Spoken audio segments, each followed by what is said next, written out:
বিসমিল্লাহির রহমানির রহিম। প্রিয় শিক্ষার্থীরা, আশা করি ভালো আছো এবং সুস্থ আছো। আজকে আমরা এইচএসসি 2025 উচ্চতর গণিত নিয়ে আলোচনা করব। অর্থাৎ উচ্চতর গণিত আমাদের কোন চ্যাপ্টারগুলো করলেই আমরা খুব সহজে A+ পাবো। আমি জানি তোমরা খুব চিন্তিত যে উচ্চতর গণিতের অঙ্কগুলো সাধারণ গণিতের চাইতে বেশ কঠিন। তো এই লক্ষ্যেই আমি তোমাদেরকে খুব সহজে কিভাবে A+ পাওয়া যায় তা নিয়ে কথা বলবো। তোমরা জানো যে উচ্চতর গণিতে আমাদের 3টি বিভাগ থাকে।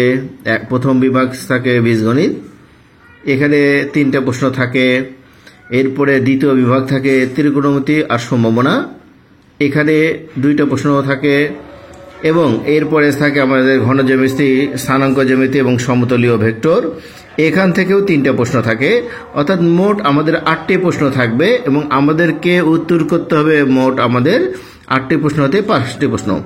তো এখন আমরা জেনে নিই যে আসলে আমাদের কোন কোন চ্যাপ্টার করলেই আমরা খুব সহজেই A+ পেতে পারি। তো বীজগণিতের যে অংশগুলো আছে, বীজগণিতের অংশগুলোর মধ্যে আমি যদি চ্যাপ্টার 1, 2 এবং 7 ভালো করে করি, তাহলে আমি এখান থেকে 2টা প্রশ্ন উত্তর খুব সহজেই এবং অনায়াসে দিতে পারবো। আর যদি কেউ মনে করো যে না আমি চ্যাপ্টার 10টাও করে রাখবো, তাহলে অবশ্য খুবই ভালো হয়।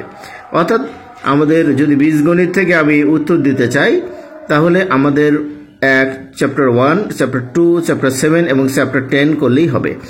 এবার আমাদের খ বিভাগ আছে ত্রিকোণমিতি এবং সম্ভাবনা। তোমরা জানো ত্রিকোণমিতিতে 3টি চ্যাপ্টার আছে, আর সম্ভাবনার অঙ্কগুলো বেশ তুলনামূলকভাবে সহজ আমাদের জন্য। সুতরাং আমি যদি ত্রিকোণমিতি বাদ দিয়েও দিই, ত্রিকোণমিতি যদি না করি, সম্ভাবনা চ্যাপ্টার যদি ভালো করে করি, তাহলে আমি এখান থেকে একটা প্রশ্নের উত্তর দিতে পারবো। তাহলে আমি যদি বীজগণিত থেকে 3টা প্রশ্নের উত্তর দিই, এখান থেকে একটা, আমাদের 4টা প্রশ্ন হয়ে গেল। এবার সে আমার গ বিভাগে আছে আমাদের স্থানাঙ্ক জ্যামিতি, আছে আমাদের শুধু জ্যামিতি, ঘন জ্যামিতি আর সমতলীয় ভেক্টর। তো আমি এখান থেকে স্থানাঙ্ক জ্যামিতি অর্থাৎ চ্যাপ্টার 11টা বেশ ইজি। তো আমি এই 11 চ্যাপ্টার যদি করি, তাহলে এখান থেকে আমি একটি প্রশ্ন উত্তর দিতে পারবো। সাথে যদি আমি ঘন জ্যামিতি নাও করি, অর্থাৎ সমতলীয় ভেক্টর করলে আমি এখান থেকে একটা প্রশ্নের উত্তর দিতে পারবো।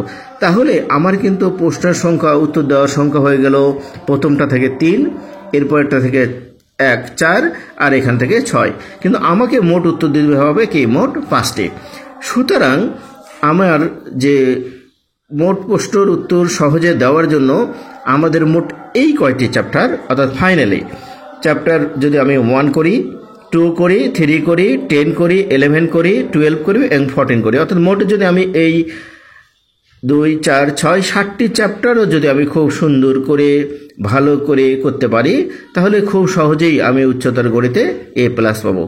তো প্রিয় শিক্ষার্থীরা, এই চ্যাপ্টারগুলোর মধ্যে আবার কোন অঙ্ক থেকে কোন অংশটা আমাদের পড়তে হবে এবং কোনগুলো পরীক্ষায় আসে, এগুলোও আমি ধারাবাহিকভাবে তোমাদের সঙ্গে আলোচনা করব।